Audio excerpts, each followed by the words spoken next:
Simple रेसिपीमध्ये मी आज बनवणार आहे टेस्टी आप्पे। चला बनवूया।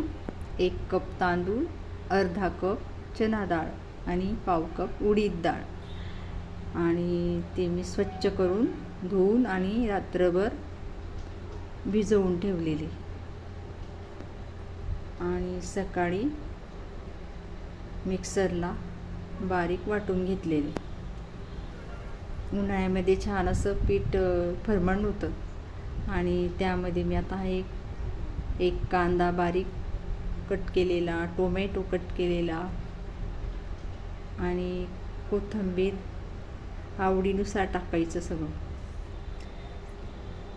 आणि आता उन्हाळ्याच्या सुट्ट्या लागल्या आहेत, त्यामुळे मुलांना नवनवीन खायला पाहिजे,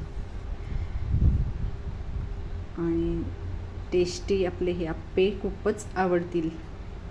नक्की बनवून द्या, आणि खूप पौष्टिक असतात। त्यामध्ये चना डाळ, उडीद डाळ आणि तांदूळ, पचायला पण हलके, खूपच टेस्टी लागतात आप्पे। आणि मिक्स करून घ्यायचं, आणि आपलं आप्पे पात्र असतंच,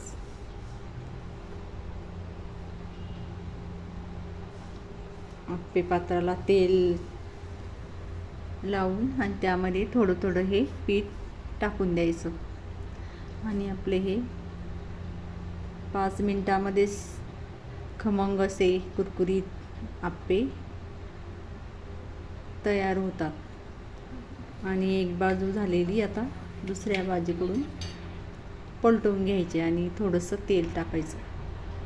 नाही टाकलं तरी चालेल, तेलामुळे अजून छान असे भाजल्या जातात कुरकुरीत। आपले हे आप्पे तयार, टेस्टी चटणी बरोबर। नक्की बनवा। थँक्यू।